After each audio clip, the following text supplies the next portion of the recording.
At the end of the Conviction arc, Femto was incarnated into a physical body after presenting the citizens of Midland with a revelation.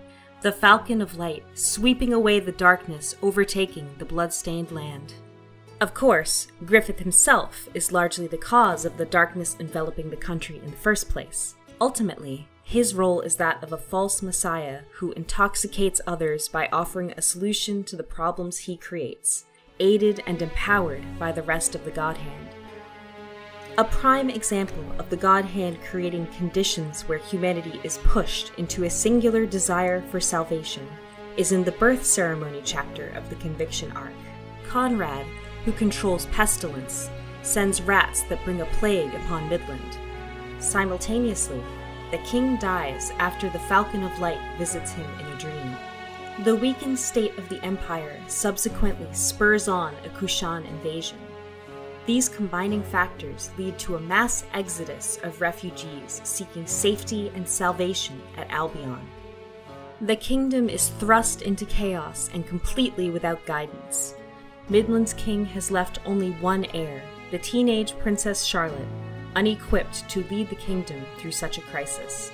The God Hand's goal here is not only to bring chaos upon Midland, but also to bring in a high influx of negative concentrated energy to the refugee camp in Albion, in preparation for Griffith's incarnation ceremony. The plight of the refugees, their feelings of despair, and the resentment between them and the city's occupants creates a miasma of negativity, and also of desire. Within all this negative energy, the refugees in Albion fervently wish for their savior, the Falcon of Light. This is, of course, without knowing that their lives are intended for the sacrifice that would grant Femto a physical body with which to battle the Kushan Empire. This brings us to the topic of this video. Griffith's biggest achievement in Berserk to date, the liberation of Midland and the establishment of Falconia.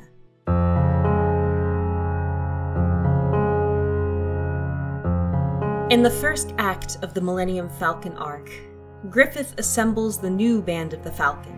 In the past, this mercenary band had consisted of ordinary humans with small dreams, each adding their small flame of loyalty to the inferno that is Griffith's dream of gaining his own kingdom. But now, reborn as a member of the God Hand, his new soldiers are apostles. These new followers were originally humans who were reincarnated through the malevolent power of the Vortex of Souls. They are naturally drawn, as all apostles are, to join their leader Femto, the Falcon of Darkness. But Griffith did not choose just any apostles. He added to his ranks the apostle versions of legendary warriors, such as Grumbeld the Flame Dragon Knight, Locust the Moonlight Knight, Irvine the Hunter, and the exiled assassin of the Bakiraka clan, Rakshas. The core identity of the mercenary band had now changed completely, from a fellowship of like-minded humans to a phalanx of demon soldiers. Reflecting this change, even the heraldic crest of the band was slightly modified to have edges and fewer feathers. Griffith's appearance noticeably changed as well after his incarnation, developing sharper features and a palpable, godlike presence. In preparation for his upcoming task of overtaking Midland, he attained a form even more idealized than his already beautiful original human body, a perfect tool to inspire and intimidate. You could almost say that Femto is wearing a Griffith suit, hiding a God Hand inside a human skin. With his new army assembled, he was now capable of saving Midland from the Kushan invasion, led by the Emperor Ganishka. But, as we know with Griffith, though his deeds appear to be the altruistic actions of a heroic figure, he is also capable of taking extremely destructive measures behind the scenes to achieve his goals. To be seen as Midland's savior, Griffith needed to secure institutional support of the royal family and of the Holy See. Even were he not the commander of an army of monsters, this would not be an easy task. His efforts show that Griffith must constellate his strategies in order to establish himself as not just a de facto, but legitimate ruler to advance the God Hand's agenda. To efficiently forward these objectives, he separates his demon army into two groups. One group was led by Nosferatu Zod and Grumbeld, and is sent to kill Flora and burn her forest of the spirit trees. The other is led by Locus, Irvine, and Rakshas, who go to pay Emperor Ganishka a visit in Midland's capital, Wyndham. At first, it seemed as though the main objective of the witch hunt is to kill Flora, but we'll get to the reasoning, revealed on Elfhelm, later. Meanwhile, the group led by Locus confronts the mad Emperor Ganishka, an apostle who, unlike the rest of his kind, not only had the force of will to reject his instinct to serve Griffith, but was actively opposing him, a feat accomplished by no other apostle. Despite being set upon a formidable enemy, Locus and the other apostles ultimately serve as a distraction. While his loyal soldiers lure Ganishka and his demon army away from his tower, Griffith is able to evade Ganishka's fog, sweep in, and rescue Princess Charlotte from her tower. Saving Charlotte from her fate at Ganishka's hands and winning her unquestioning devotion was a crucial part of his plan to become the legitimate king of Midland. Though, honestly, he did not have much to worry about on that count. Charlotte's affection for Griffith never wavered. Throughout her imprisonment, she steadfastly awaited his return, embroidering his angelic face onto every piece of fabric she could find. A captive princess in love held in the highest level of a tower, the same tower where her knight had once been imprisoned deep in the lower dungeons for daring to sneak into her bed. A fairy tale scenario, to be sure. And Griffith, of course, is savvy enough to play it up as much as possible. He makes a dramatic moonlit entrance through the window, charms her with references to Sleeping Beauty, and he and Zod spirit her and her attendant away, bed and all. The first big step was accomplished. He now had the total allegiance of Midland's crown princess. Next, he had to gain the support of the Pontiff. The Pontiff of the Holy See is an unextraordinary old man who never accomplished anything great. He is laying on his deathbed just outside the city of Vertanis, full of regrets, his vision fading to black, until suddenly he has a revelation. He sees the falcon of light piercing the darkness, the divine hand of destiny bringing him a new fervor and a reason to live, and finally, a taste of greatness. Of course, this was the dream Griffith himself had sent, just as he had already sent his devotees Sonia and Mule to retrieve the Pontiff. Meanwhile, Guts and his group are looking to secure a ship in Vertanis. They are in the city when the Kushans launch a sneak attack, unleashing their Taka and Pisacha forces to bring the Holy See Alliance into disarray. This, in turn, brings Guts and his group into the fray as well. The climax of this battle is the memorable scene where Guts and Zod team up to bring down the Thundercloud Ganishka as Griffith watches from afar. This encounter had important consequences on the outcome of the Kushan War, illustrating very well how the power of causality reverberates throughout the series. Ganishka's fog envelops the kingdom, catching the Holy See Alliance off guard and unprepared for the chaos of his Pishacha forces. They certainly would have been far worse off had Guts not been there carrying the Dragon Slayer, a weapon able to wound Ganishka's astral body. With this intervention, the city is cleansed of the fog, the Pishacha disappeared, and the Daka ordered to commit suicide so as not to fall into the hands of their enemies. It is important to know that Zod by himself would not have been able to wound Ganishka, and while Zod and Guts have completely different objectives, the only way either could have beaten Ganishka was by combining their strengths and working together. The next day, as the battle commences, a large number of Kushan forces absolutely overwhelm the Holy See Alliance. As mentioned earlier, the Alliance had caught a break. After the fog was cleared, all Ganishka had left were human soldiers, much less of a threat than the Daka and Pisacha that he had sent. But then, to the surprise of both the advancing army and the beleaguered defense, Griffith and the Band of the Falcon launch a surprise attack. They seemingly appear out of nowhere. In fact, after the city was ambushed by the Kushans, and while Guts was fighting Daiba and Ganishka, Griffith and his men hid in the destroyed ship barracks, using it as a staging point to launch an ambush. The remaining Kushans stand no chance against Griffith's highly organized and motivated demonic forces, despite having a numerical advantage. At the end of the battle, Griffith confronts Emperor Ganishka in what quickly becomes an intense battle of wills. The sitting emperor pits himself against the ascendant king, the unwilling apostle against his intended master. Ganishka, despite his struggle, is forced to kneel before Griffith. But instead of finishing Ganishka right there, Griffith proposes that he battle him at the royal capital, the place where Gaisric's ancient empire is buried beneath the Tower of Rebirth.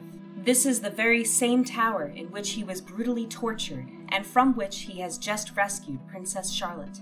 Griffith explains this decision by stating that Ganishka's power to transform into fog would make it difficult for the army to capture him, but this is not the real reason he chooses this location. We will revisit why shortly. After saving the Holy See Alliance from the Kushan army, Griffith makes his debut to the public in his newly incarnated and perfected form, announcing himself as the commander of Midland's liberating forces in the direct service of the Midland royal family. Midland's nobles, despite owing their lives to his actions, protest vehemently on the basis that the army of Midland should only be commanded by a noble of the kingdom. Without the authority of the apparently missing Princess Charlotte, there was no way his claim could be legitimate. Or so they think, until Charlotte appears and confirms his status and position. Midland, however, is not the only country in the Holy See Alliance over which Griffith plans to expand his influence. To consolidate his new status, he needed institutional affirmation from the Holy See. Just as Lord Van Diemen begins to confront Griffith about the religious implications of his sudden promotion, the Pontiff arrives, guided by Sonia and Mule, and professes his devotion to Griffith. The pieces are now falling into place. After gaining support of not only the royal family, but also the Holy See, Griffith is the de facto leader of the Alliance. As the Falcon of Light, he became the savior that the countries of the Alliance had desired in their battle against the Kushans. As Griffith steps into his new, prestigious position, Ganishka is meanwhile driven to madness. The wound that Guts and Zod inflicted on him, in conjunction with his humiliation and submission at Griffith's hands, drives Ganishka deeply into his paranoia. He finally realizes that Griffith is on an entirely different level from him. If he was to stand against Griffith, he had to become much, much stronger, far beyond the strength of a mere apostle. This drive for transcendent power leads him to activate the artificial behelit that he and Daiba had constructed. He descends to hell and absorbs enough power to reincarnate for a second time, becoming Shiva, a towering, tentacled giant carrying the raw energy of the astral world inside him. As the citizens of Midland brace for his onslaught, the children of the kingdom receive another revelation of the Falcon of Light. They dream of a giant shadow that blocks out the sun, only to be blown away by a storm brought by the Falcon. After that, the children say, the true dawn will occur, referring to the world-altering event we know as the Roar of the Astral World. As humans and apostles join in battle alongside each other, Griffith ascends, riding Zod, to engage Shiva directly. There, far out of human sight, he reveals his true form for the first time since his incarnation, the Falcon of Darkness, Femto. Ganishka is overwhelmed by the light that burns out of the deepest shadows of fear and despair. He is subdued by the revelation that true light emerges from the deepest darkness, recognizing the embodiment of that duality within Griffith. As Femto reaches out to touch Ganishka's face, the Skull Knight strikes in an attempt to destroy Femto. Equipped with the Beherit sword, a weapon designed to entomb the God Hand in the vortex of souls, he swings at Femto, only to be evaded as Femto warps space and retargets the strike. Skull Knight's arrival was anticipated, and his dimension-cutting sword instead pierces Ganishka/Shiva, ripping a hole into the astral world contained therein. This creates the blast of the astral world, merging the astral and physical worlds and giving rise to mankind's desire, Fantasia. The world merge marks a vital shift in our understanding of Griffith's true role in the world following incarnation. For the entirety of the Millennium Falcon arc, we follow Griffith as a hero, liberating Midland from the invading Kushans. But at this moment, Griffith unleashes chaos into the world of a magnitude much greater and much more catastrophic than Ganishka's ambitions could ever aspire to. By now, Griffith has become the official leader of the Liberation Army and became engaged to the Princess of Midland. Humanity and apostles are united against the astral creatures freed by the world merge that threatens civilization across the continent. He has reconciled his demonic army with his image as the hero of light, using fear of a common enemy. With the backing of the Holy See and the royal family, as well as an inspirational speech from the medium Sonia, humanity is compelled to accept what seems like a dangerous and contradictory unity as legitimate. His army, despite its demonic nature, was fighting to save them when no one else would. Of course, unbeknownst to the humans that cheered him, the Falcon of Light himself had opened the door to a world where dragons, giants, trolls, ogres, and countless other monsters and malevolent entities now existed that necessitated his supremacy and the unnatural alliance.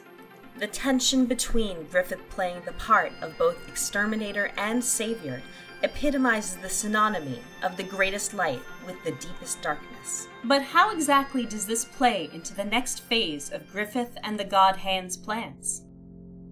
In a world of mortal danger and chaos, Griffith offers a solution called Falconia. It is a new reincarnation of the city buried beneath the Tower of Rebirth, the former empire of King Gaisric, or, as we now know him, the Skull Knight, making it deeply ironic that it was through the manipulation of Skull Knight's own weapon that Griffith gained dominion over Gaisric's fallen kingdom. But the plan didn't stop there. We now also had our answer as to why Griffith chose Wyndham, now Falconia, as the stage for his battle with Ganishka.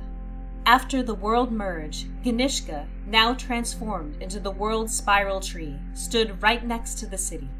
Later, it is revealed to us that the tree's location over the city ensures a never-ending harvest for the surrounding area, and its wing-shaped crystals protect the city from astral creatures. Falconia is thus the safest place, if not the only safe place, left in the world for humanity, attracting refugees from all over the continent. None of this is a coincidence. As we have demonstrated, Griffith and the God Hand are adept at offering persuasive solutions to the problems that they have caused. The citizens of Falconia, unaware that their savior has created the dangerous world in which they now find themselves, now lived under his rule, commingling with apostles. All of these factors come together to justify this commingling and cement both Griffith's legitimacy in facilitating it, as well as his unquestionable power over the last haven of civilization on the continent. Now we can fully address why exactly Griffith sent his men to attack Flora and her spirit tree. Back on the beach in Volume 28, Skull Knight answered this question by assuming that they perceived Flora as more dangerous than an army of 1,000, which, while not entirely wrong, is not the underlying reason for this act of destruction. The Gurus of Elfhelm explained the real reason to us in episode 345 of the manga. They tell us that in ancient times, the worlds were merged like they currently are in Fantasia. However, spirit trees were attached to the world tree and acted as parasites, extracting the power of the world's spiral tree. Mages guarded and researched these smaller trees, maintaining some sort of balance between the corporeal and astral realms.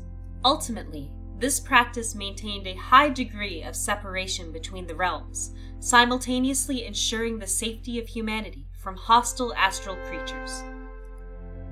When Griffith sends out his army to attack and burn down these trees, he does so in order to strengthen the world tree in preparation for the roar of the astral world. So, Flora and her spirit tree were destroyed not only because Flora herself was a threat, but as part of a process to optimize the merge and to pave the way for the sole supremacy of Falconia proximal to the empowered world spiral tree.